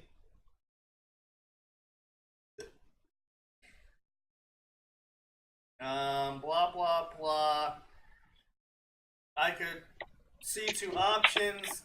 See option 2A, or get my GED. See option 2B. What? Sneaky, I think they think they're doing a forum post. No, I tracked it down if you'd like to look at it. Oh, here we No, go. I would not. You sure? I would like to be done with this pile of garbage. You sure you don't want the choose your own adventure posting I just found? I'm quite sure. Okay. Oh, no, here we go. He actually explains it next. This is so dumb. Jesus fucking Christ. The second options 2A, were if I did go to school, I would stick with Taylor. The other options 2B, where I would be friends with her once she starts to run in the morning. Sometimes I wish I was a precog. Oh, poor baby. You have everything under the sun, but you didn't get precognition. After a long thought, I decided to not go back to school and prepare for hero work. I felt bad she would suffer, but I would collect proof for the injustice. It wasn't the good guy option, but it was the best one to keep the timeline close to the book. At least that's what I told myself. I went on to draw Fallout Power Armor, the T-51, the armor of Reinhardt from Overwatch, and other things like weapons, gadgets, and power sources. I hate this author vehemently.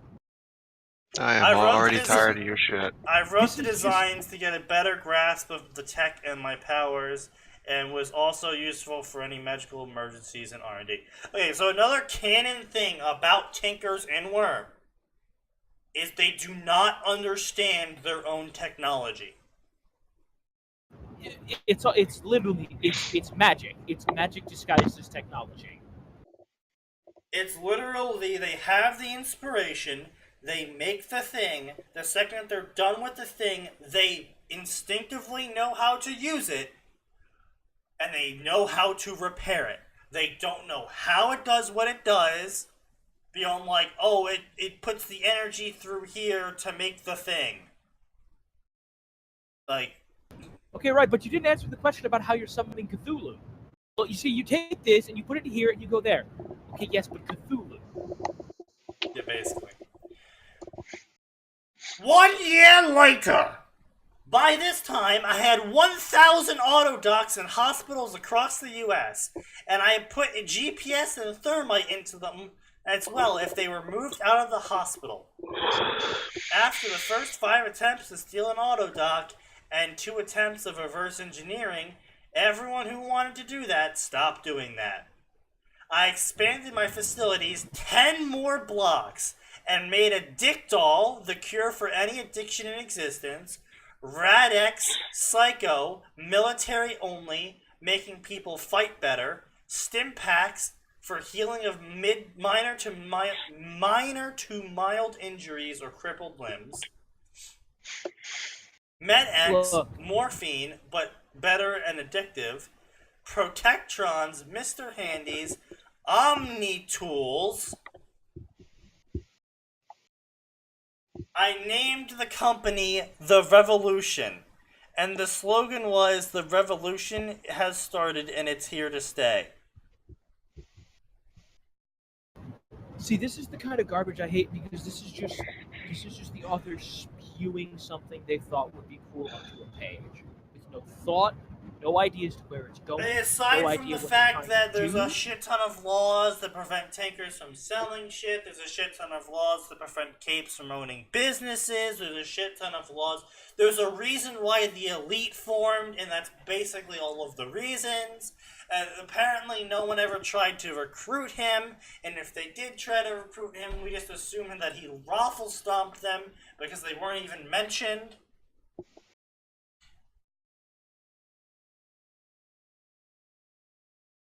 But don't worry, guys, even though he's making these absurd levels of changes, from pumping out massive amounts of drugs, healing equipment, power armor, and other such things, such as giving the ability to grant cape status to random-ass people by powers in a bottle. Sound familiar, anyone?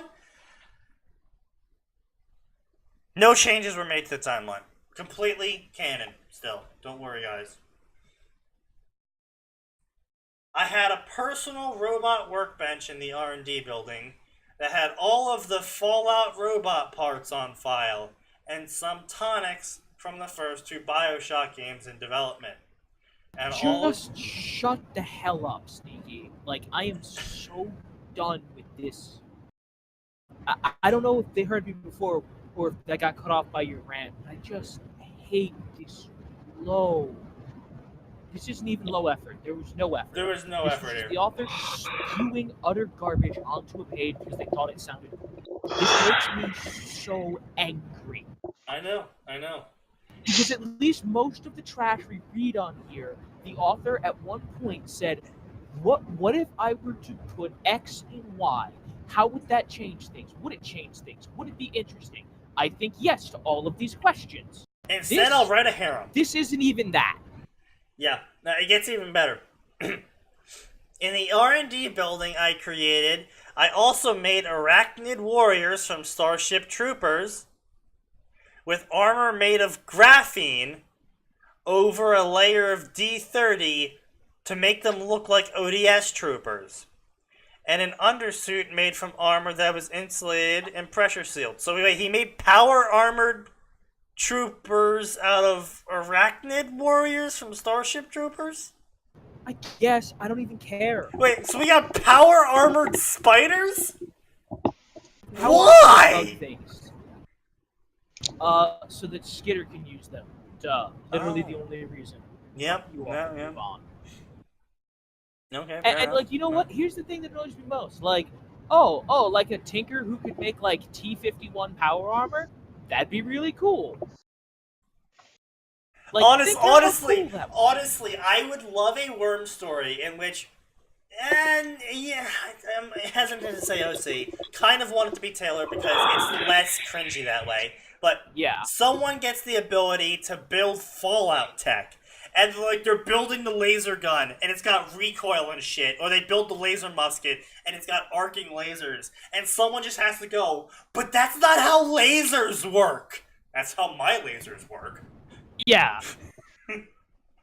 Also, I kind of want, like, she rolls out the T-45D and Arm Master goes, oh, that's cute. It's your first suit of power armor. It's garbage, but I guess it's an okay first attempt. Rolls out T-51. Oh, that's much better. Exo 1 armor. Enclave Hellfire Mark II. Yeah. Anyway, why? It gets even better. Also, these power armored bug spiders also have soon have Eve injectors, Stimpact injectors, and Med-X injectors because reasons. But on this day, I was informed by the school district I needed to go to high school because it was mandated. So just take your GED test, stupid. So I went to Winslow. I used the following worm CYOA. Difficulty, Endbringer, Force Fields, Healing Circles, Radical Regeneration, Timeless, Tinker, Tech Tinker, Tech Tinker, Tech Tinker, Tech Tinker, Nanomachine, Small Arms, Augmentation, Robotics, Armored Warfare, Repair, Biotinker, Multitasking, Biology Manipulation, so he's Author, Panacea. you realize if you set the difficulty of your Choose Your Own Adventure to the hardest possible thing, you're supposed to be hard, right? No, if you set it to the hardest possible thing, Well, the Endbringer's not too hard. The hardest difficulty is Worm, I believe. Uh-huh. But if you set it to the hardest possible thing, you get like 3 free points, and like most powers cost like 4. Okay. Still. Yeah, Then so like what's the point of that? Because that's not going to be really even better, difficult, like- even better. It gets even better. Psychic paper. So Doctor Who, canon, Pretty Worm, shardless. He has not triggered. He does not have powers. So, do you guys want a quick explanation of the difficulty thing Yes, for go the ahead. CYOA? Yeah. Sure. Yeah, so, Endbringer is actually like the third easiest difficulty. Oh, okay. The difficulty refers to you going into the world. Congratulations, Oh. you get to start in the world as an Endbringer. That straight up, Okay. from So, easiest to yeah. hardest: self-insert, reincarnation, Endbringer, Worldbreaker, easy, standard, hard, and then skitter mode, where you don't get any points to pick a power. You have to take a shit ton of complications to get to use powers. Hmm. Good. Like, If I was going to do this, which there I'm is not, a but if I system. was, that'd be the one I'd pick. There is a system. There's even like, hey, here are some power ideas for you, even though some of these look incredibly. Oh, just straight up, he suggests Emperor of Man Oh, as one of the even better. powers My from favorite 40K. thing here. All Okay. Tinkertech specialties are from edition number 5, even though he's using edition number 4 for everything else. So he's like, I'm just going to pick whatever the fuck I want. Look, we already established this Yeah. author's an idiot who doesn't think and vomits whatever they want. Yeah, pretty much. So, Alright, so can we we got stop the 7. show now? Yeah, no, we Because got I'm 7 angry. minutes left. Let's see. We got it's got a just fucking dumb story in here. I'm sorry, that wasn't? No. I apologize. Oh, here we go. Undertale Ruby, because we had to fit a Ruby fic in here somehow. I hate you. I hate you. I hate you. I hate you.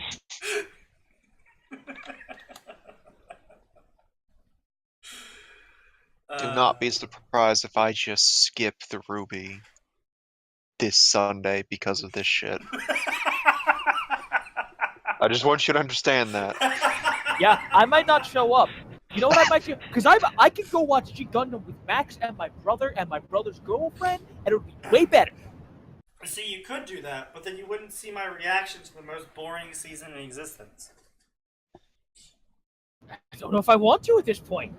Just get on with the just dumb story. Hunters and monsters, Crow and Ruby are having quality uncle-niece time while Sans and Frisk are on their first date. What would happen if Ruby and Frisk switched places? Will evil prevail and end up killing off the heroes, or will they work together to save the world? I don't care. Your idea is dumb. You're a stupid author. This is a stupid premise. No, we're on season 4, Isley. Hey everyone, I'm excited about this. And not everyone was excited about this topic as I am, so too bad for that. I'm doing this anyway. I hope you love my Ruby Undertale crossover. I think it'll be great. How about you never write again? Prologue. Oh, God. Flowery. Sorry. Flowey. No, It's sorry. just Flowey. Correction. Flowy was. No, it's how it's spelled in game. Flowy? Yeah, it's Flowey. It's Flowey. It's an instant Oh. sunflower. I Not always even thought it was joking about it. flowery. No, No. it's Flowey. I'm gonna call him Flowy. Flowery would have actually made me angry. I'm gonna call him Flowy. Please Flowy don't. was being dragged across the floor by a very big and very red castle. No, across the floor, Sneaky. That's what I said, across the floor. Across the floor of. Of a very big red castle. Okay. Whatever it was. Left out the single most important part of the sentence. See, I was very confused. Whatever it was, he could tell the owner was evil. And that was the only reason he wasn't protesting about his not too hospitable treatment. Tyrion was not happy that the plant was being favored over him. He wanted the flowers' stay to be as uncomfortable as possible. They glared at each other before Tyrion threw Flowey into the large courtroom. Flowey moved to a seat at the large table in front of him and struggled to get onto it. A female voice shouted, "Tyrion!" Tyrion groaned and rolled his eyes. He grabbed Flowey by the stem and harshly placed him on the seat. Flowey stuck his tongue out at Tyrion before looking over at the female presence in the room. It was Salem. Wow! I couldn't have guessed that, author! I hate this. I hate this. I hate this. I hate The this. flower gasped and bowed or tried to bow. Salem waved Tyrion away. He growled at Flowey before exiting the room. Flowey wasn't paying attention to Tyrion. He was staring at Salem. He had heard stories about Salem. She stared back and thought to herself, "This is the evil power that tried to destroy all monsters and humans. He is so small and unintimidating." Instead, she said, "Welcome, Flowey." Flowey nodded, not sure what to say. Salem leaned over the table and with her hands clasped in front of her, she said, "I have a proposition for you and it involves revenge for both of us. What do you think?" Flowey was thrilled by this news and started yammering in his annoying voice. "Oh yes, that sounds fantastic. I love revenge, and I have been trying to get revenge on all the monsters in the underground for as long as I can remember. I hate them all, and I hate humans too. Do you hate humans? Wait, what is the catch? There is always a catch, unless there isn't a catch, and you are just silence. I can't take it anymore. If you say one more word, I will kill you, and neither of us will get what we want. Understood?" Flowey opened his mouth to answer, but nodded and said. Salem sighed and said, "Good. Now I believe I have the plan that will tear our most hated rivals and their teams and friends apart. But I need your help. I need you to tell me about your enemy's weaknesses. And yes, you may speak again, just not so much." Flowey let out a breath he didn't know he had been holding. He thought for a minute. Who were his enemies? Everyone. But he didn't know everyone's weaknesses. He did know Sand's weakness, and he was the strongest monster. He finally spoke. "My greatest enemy, Sans, is the skeleton, and his weakness is his girlfriend, Frisk." Salem looked impressed. She didn't think the flower had an off switch. She said, "Very good. My enemies are Ruby Rose and her Uncle Crow." "Really? That's your enemy of choice?" Not Ozpin. Not like Ozpin. Not the no. I'm sorry. Between the Silver-Eyed Warrior and the Time Wizard who just reincarnates himself, the person with the definite lifespan is your greatest enemy that you're gonna pick here. Yep. And it's entirely not certain that this silver-eyed trait doesn't also get reincarnated. So, I wouldn't put it past It's almost like Rooster we Teeth. knew this was going to be stupid and pointless, and the author was stupid. Yep, if we switch Ruby and Frisk, Crow and Sans will kill them and then kill each other. I don't see how that works, but sure. They'll kill them. No, they're not. What? Flowey nodded vehemently. He thought the plan was genius. Really? Really? That sounds like the author blowing their own dick. What could go wrong with this plan? I think it will work perfectly. Oh, let's just switch the plot. Let's just switch the heroes of two different stories. I'm sure their fellow hero friends will kill the person without provocation. Yeah! Nailed it! Boom! That plot! 100%! Sell that as a story. Yeah, no, the Silver Eyes thing appears to be a genetic thing and not a reincarnation trick. Well, until Rooster Teeth says otherwise.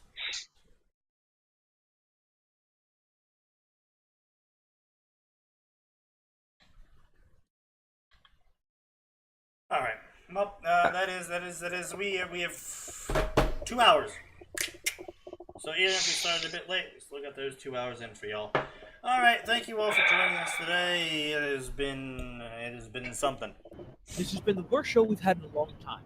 I haven't been this genuinely angry in my soul for a very long time. Actually, quite a while, yeah. It's reminded me that I can feel emotions, and that emotion is hate. That emotion is rage.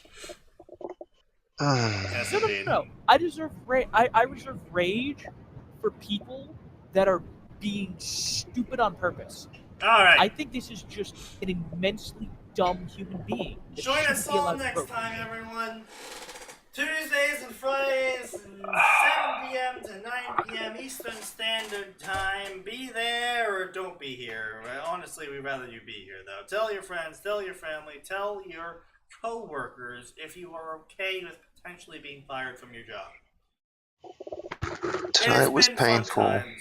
It will be painful times. Because remember, everyone, there is always more, and it always gets worse.